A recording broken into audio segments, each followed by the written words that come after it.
rough ka sema kire wo obayama na o pese wo hunu video a wa ankasa wo share da wo dress yes doctor e dey secretary school se dey e bo wo komo awie ya wo dey share rubber bag mu dress o pese wo hunu ni nyina be hu mechini rough mama so kwa didi achichidie panimu jadudu aye di nsuo ebe frem efiasa sa mechini rough wo dey andali woni andali you are aware mechini rough mechini rough Oma kwa we koso adragi me dia de meya omunyu mienu okrom ha no you be so shocked na wo sa kwase na sha oyire basement be see free na de ko ho se wo yire ohwe wani mu to aso tuwa de woni tirimu nim o man panyin mesrew we de yade ntwa yesa mo se ye true pan se ewraba no we yourself acclaimed doctor one medical proper licensed medical doctor say they wo claiming dia then as on mine no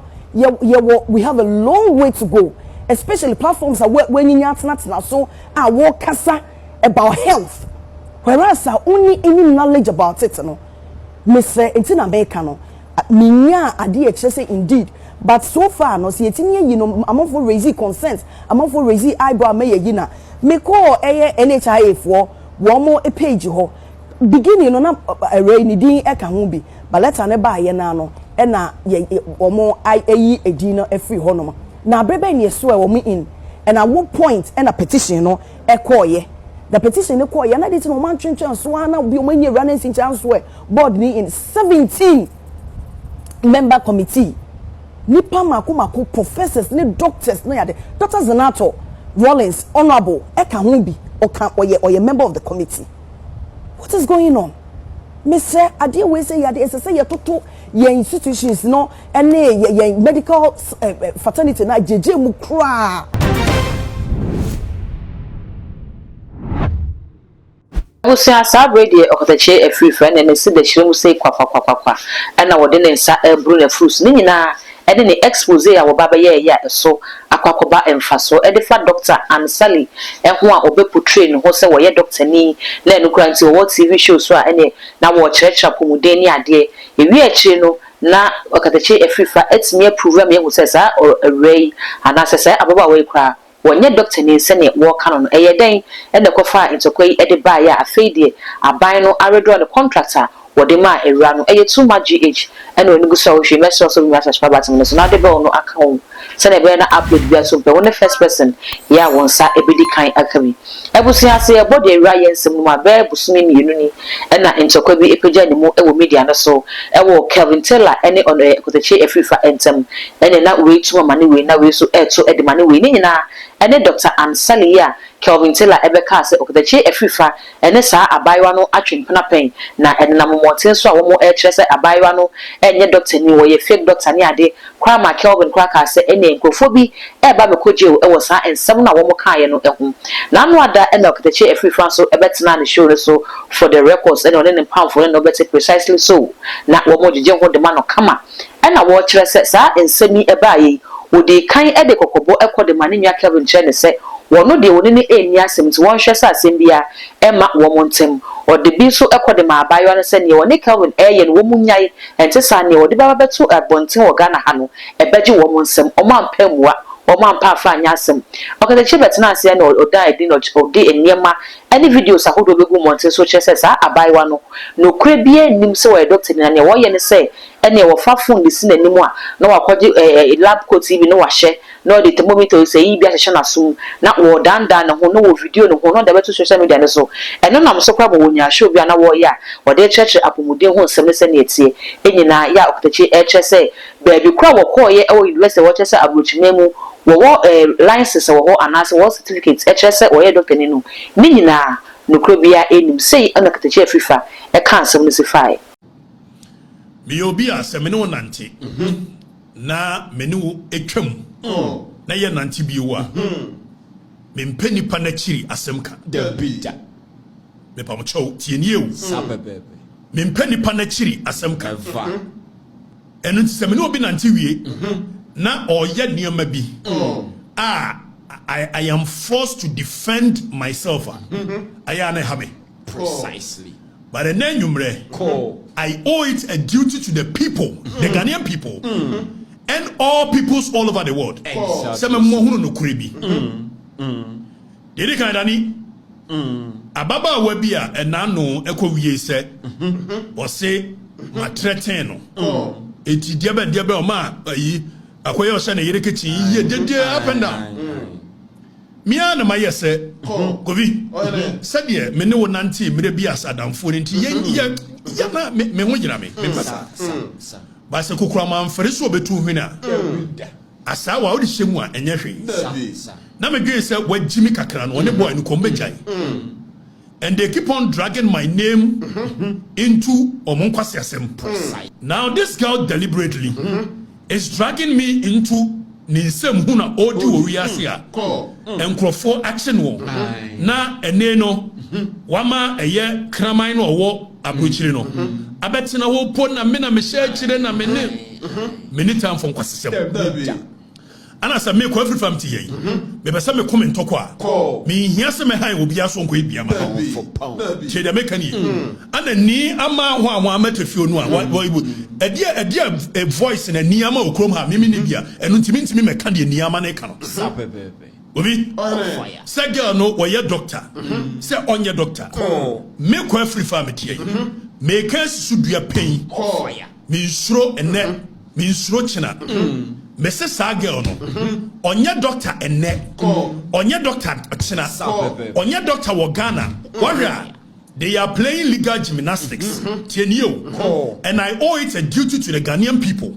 say me mo hunu say onye doctor because one way ya wo china be prescribe a drug ama obi now I want to send this warning to you if you answer me no try when him say them tie tienio na me obi a you should know woman kwasia we da wa obewie no na ma drag ye nyina out precisely and you will feel it exactly ona wo de sa niam hunu nu a wo ye no eye bibie me tie what you see is what you get me ni bibia hide it is a woman ho kwan ma kwasia we da wa you should know me by now say me nkofom alone da fire etija nkwasem na wudi no tie de make any me say I owe it a duty to the Ghanaian people girl no onye doctor babia all over the world America onye doctor babia and me prove bibia kire musisia so mo hwa ya yeso ama ayi niama metafio abepa cho so ayi letter na we so hwe niama a chopa na o say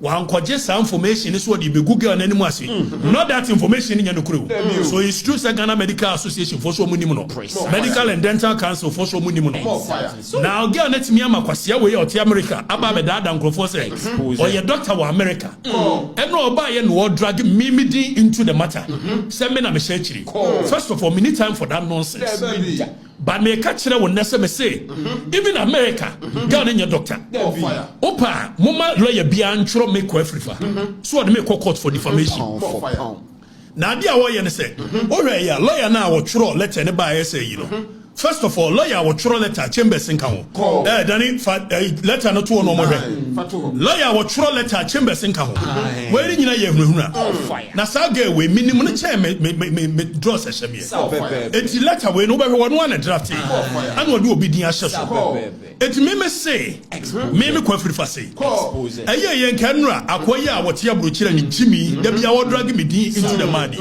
anka wo kasa ye no no wa prove ya kire Ghana for say Ghana ye medical doctor in America obi a ye medical doctor in America bia o one number ne unique number every professional in the world has a unique number Ghana say o John Hopkins University me ko afiri fa me say wa John Hopkins onim John Hopkins ba bia na maya see mama kasam show san avia one way ya obeya na I am forced to come out in a very hard way. You can never survive it. Don't do that. When you ma we na chire minim ni nyina me na ma dwese me nka ho ase. Mamedina. Dani for picture bi ebra ne yenhwa de. So first of all, there is a photo bia or say a year ne office. Etu be he no we design photo in such a way say or the pictures are bobo including one ankasa the pictures. Now if you don't let me come after you this way, you are forcing me to defend myself. Mama me ahanti share picture with you. Mo share picture with you. Now this very picture, a picture or portrait say, ne office our America. First of all, any office beer. Make one find a moment information. Any office beer. Now show picture now see any office for America. Make sure even address or yes, I know we if you crow. I mean, say 2022 year or more ni free mu. Don't do these things. What my kwasia we be sure as if say kwasia we Kevin tell a bit me make one prefer. And then I come tell a bit me. And you are somebody you are my friend, so I'm passing you back into this matter. Now go fi Osha picture now wo hona. Danny Radier. One of the pictures, as a group picture, Chenyo, we made a wawa and woman. Danny for some picture now the two Fabrice and I mentioned Ghana for me. Made a wawa and woman. Made a wawa and woman. Mr. Onya doctor will ask baby. Ni Sylvie ekura mensem suku okoye meka ni nyina akere wo but let this be your last warning. When you kwase ni nyina moma medina me pesa me comment kwa me hia ni ama metafiu busa ni ama no ene me hu ye na me friend no busa nse sa ni omokofa ene kwa na me friend ni ama me ne kasa ba bia hu hia me eno me friend bolare da bi dani fa we to fa picture no to fa ba ko na me zoom in what the first one are the two on the bra for first one bra na me che o ma di so go fi o share picture na there is a group picture bi o dia bo ho a it looks like a John Hopkins for and ono e share medal now dani fa ba ko na me share that crop you zoom in let's zoom in into the picture na me che Ghana for this girl is very dangerous. She's very callous and she can edit so many things. Even sa case ya oka say meneno ayi me dia ben aseno when him said ye or edit WhatsApp chat to look a certain kind of way. Now me prove bibia kire mo. Dani Osha picture na ejina wona usumi ina. Original picture na is on the internet. Precisely so. Fire. I don't know. We open. What is this? Expose. Danny, eti Masha. Danny, zoom in. Sani group picture na. Monsha group picture na. Born a war ho. Osi aye no office no. Na menchira mo the original picture of the group picture. Sa picture na born. Na menchira mo. Eti washa da edite. Ede ne ho ejina middle. But baby ojina no.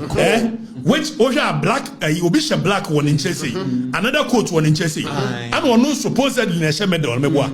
This one, very one. It's one show your picture. Now because on the Jina medal, I will show you the original picture. Neba boy ni, neba ni your friend William. I will show you the original picture. Or picking the internet and we edited in Hoshim Keke. More fire. Mitching rough. If your son's a mama one, mitching rough. Rough. Mempa rough for pound. Me mama for na unsa wonya doctor babia.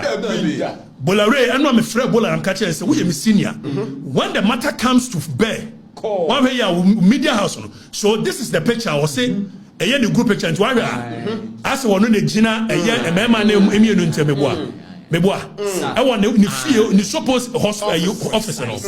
Now then if I make ni share the original picture. If I make ni share the original picture. If you answer, don't get me angry in this country, me better off. Oma akwa we continue. What na akwa share na chimu oshase. Empanimfo akwa we di o matem nyina. Wo if you answer. Ana o share na chimu yes answer. Me pe kwa asem. Now this is the original picture. Monjo original picture no. And we edit say lady white you free moon. And we do one no shame. Tie the make no. This is the original picture of Monjo Daninti Safa picture ne braba. Enti what dey share Monjo picture ni. So the girl is so crazy. She's full of editing so many things.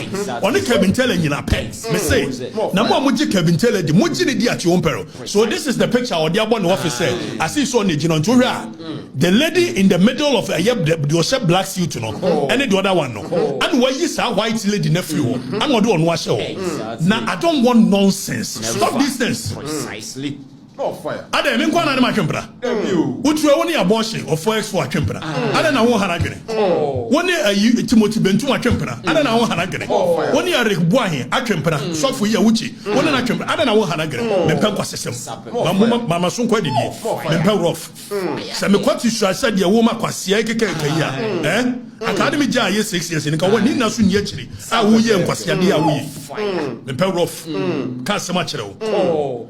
Obayama na opese wo video a wankasa wo share that wo dress yes doctor and this secretary school said dey e bo wo komo awie ya wo de share rubber bag mu dress opese wo hunu ni nyina be hu mechini rough mama sonko adidi achichide panimu jadudu aye de nsuo ebe frem efiasa sa mechini rough wo dey andali woni andali you are aware mechini rough mechini rough Oma kwa we koso adragi me dia de meya omunyu mienu okrom ha no you be so shocked na wo sa kwase na sha oyire basement be see free na de ko ho se wo yire ohwe wanim to aso tuwa de woni tirimu nim na me no be wie na si play ma wo ba be chini rough wo ba ba betene krom ha so wo si yagimi a be se wo yire be mo ba betene krom ha na wo yire hwe wanim twice she knows what she knows.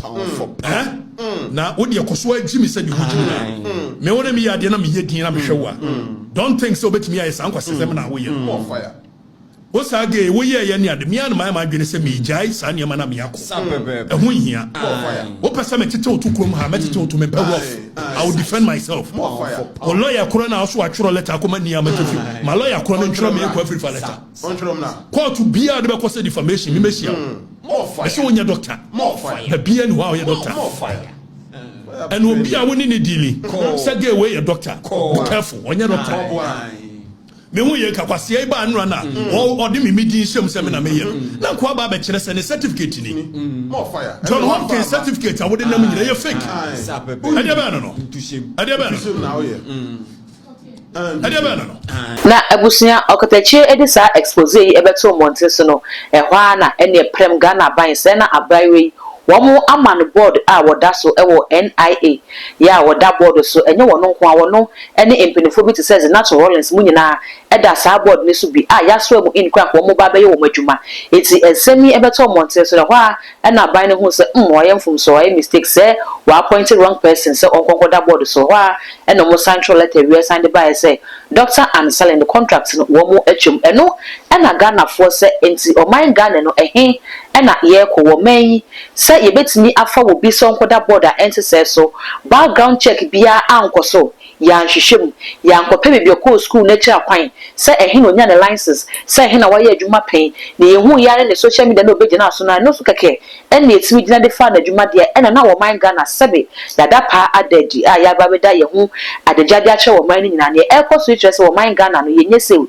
ye titi he ya na no bebeto mo so ye sa asase be wo so ye say go bi free mu ba say hwan na ye sa de say hwan na ye besinne ye hu ni pakro enti say aban te say NDC aban abananu ye no wo ye appointment na e teacher bi na watimi appoint wo bi te say wo ye fake doctor enti say na wo na kwakoso board so de a ena na appointment ahodo na aka aban no aye no due diligence ben ena ekomu a wo de ye sa appointment no ena na enkrofo ni wo mu eye adwuma wo mu enkita right certificate no wo mu do so ye pa Ghana for e kire say ena e wo se ye ma ye ni ekohu ne se ne aban fa so e ma appointment no ye nhwehwem se basa ye ba be appointment be ye kra ka ye ma police for mbem ye ma national security for mbem mo hwehwe nipa ne chinkomu ye enkoku be bia wo free ansa ne the appointment bi amobi se ne be ye na da chi bi ye nko ensign ma emehu ne ye hu bi enye ono nko a bono hene edna no atunsemi wono so sei eno sika ansam no efai now Ghana may cast number kwatrew wo ye Ghana ni a you are naked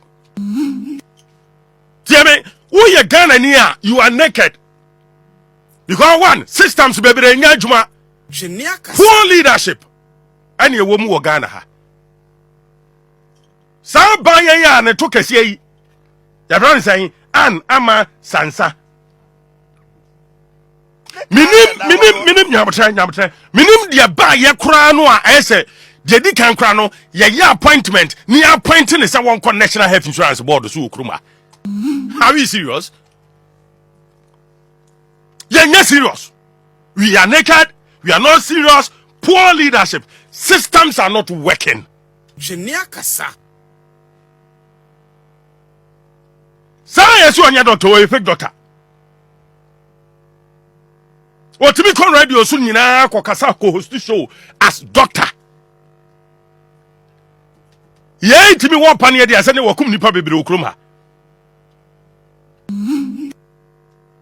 So why etimi nante ewo pania entra dura nipa nom dia that means Ghana yenye serious ketekete emfa nya agro meya mpipi sama ndisisam Jenia kasa. yanka no kra nkyere mpanyimfo na mpanyimfo hu se sabe omo nya serious okrom ha Etumpan. yedi kan sa wo be ye potential ya or potential appointee Etumpan. I bet to mama appointment a dina sabi common sense ka you run background check of the person say ababa tena kunya so na aban na serious say wo som Ghana for wo dwene Ghana for ho a appointment bi a wo be ya bia no nipa no ba appoint no e say wo run background checks about the person Etumpan. ehu nipa no a sabi ya ba appoint no what say wo ko he wo certificate he ni suban te say na dwunu mu nka no woni yade boni bia ye check bibia ya brand yesusa no ya for bi soja adwumam police adwumam a baby a wo ko school basic level JHS yetimi kwa ko primary school KG ekobisa wase entu ko school a records no ho aye no kra sabu no hinba for wo ba school we yes wo ba ye wo wie yi aban no matro na ni suban te san enti ye run sa background checks ni wie na sabi suban nya eno an se be report tutu nipa na wa appoint nipa ni say hey yes krat no wonye that is why na wo call security services mu a nipa hunu bia ne afa no we police ni we soldier ni we national security because you run a background check the party for na aba you be form wo police adwumam ni asoam ni de akogum you run a background check bia ade ba che na ogina kwa ho bokro no Etumpan. areba chuba unse na police ni no ayeso police ni a ya for the taxpayers money ye di twia ne ka no na wono asia kwatwetuo na wodi gina taxpayer no so na nkada na beba abaya ndisi abaya ba tena konwa so Jenia kasa. na abaya wose wonim na dwuma a woye appointment a sabe wantimi anya due diligence wantimi antena se din yanka se me person me appoint asumasi wo benten ekon National Health Insurance Board so asumasi wo benten what say ni suban te say certificate kita no eye no kra sasa schools no wo wie wo mu ana ya wo kroma yetimi nya national security for 20 30 50 na kasi saso yo edi asamu a wo bia ka bibi false publication ye kwache no national security for 20 na national security for ne NIB for no sabe o muntimi run a background check of appointees no And my bed, I don't know, can you see? so obi timi ka bibi ne atimi tumirika ye kwache ni panoa ye mia obi appointment a ye bo obi so anya minister chief executive officer yentimi ko run a background check ehwe ni panoa ye man sa appointment no Etumpan. Jenia kasa. obi ka bibi a he ni akwache no but mpanyimfo wo krom ha sabe yentimi nya checks bi abadam no man take Ghanaians for granted yehi was you a doctor o no wo panie no man nuro no kuma manfo because sao no politician no some minister na NDC minister no mampani na be de kire o mo yare a chartered flight o me kwabru kire ko so mo ho yade enye ama sansa nkroma today careless kwamba na mo fa so mo appointed no basic questions appointment no mo ye no kwamba na mo fa so mo appointed no se wonko National Health Insurance Board no so de di kan kra de atosu mienu due diligence ben na mo ye hwemu ben na mo ye ya o mo ye sa appointment no procedure ben na mo fa so kwamba na mo fa so ana mo de mo hu ni sabe we ye NDC about power enti ne to so ne ho efe doctor ama sansa na ekoyi o ene ekọ na kwatena health insurance we are not serious Etumpan. Jenia kasa. na nka we kwatena na taxpayers ya twetwa ne ka na wadi esika na okọ as board member man for raising issues say madam in your katachi free fast katachi free for babia wo bia money adwuma what me kasa me so me to kasa madam say what raising issues say we fake doctor no ye nya NDC for bi mo ba bonte hey kai when you fake doctor and I wouldn't draw and I will say assistant I don't tell my revoke an appointment on your fake doctor mo man in National Health Insurance Board no so na mo man nko ye adwuma samuso anya fake doctor mo man nko ye adwuma se se de na apemu yi ekura yam pano kra ka wo so ye etrese aban for raise issue say yan swear in me dey say swear in o yan swear in o me te say ya appointment letter no wo ho appointment letter no wo ho a me nim say appointment no na okwa board so National Health Insurance abra ya nya hwemu ya ntrase ya nwene Ghana fo ho Ebusuane akoso ewo Dr. Ansali ho ensensemi ene yede ababeso mo mesro so obeja wo comment ewo video yi ase edem na fe omi subscribe to mo so eye too much gh eya kan na fa be one kan ho se ne be na upload bi atum pe one first person ya won sa ebidi kan akabi all the social media handles so ko wa eye too much gh o follow no subscribe no like ya share na wo nwe bi so enye bi ahwe that good ene midi macrown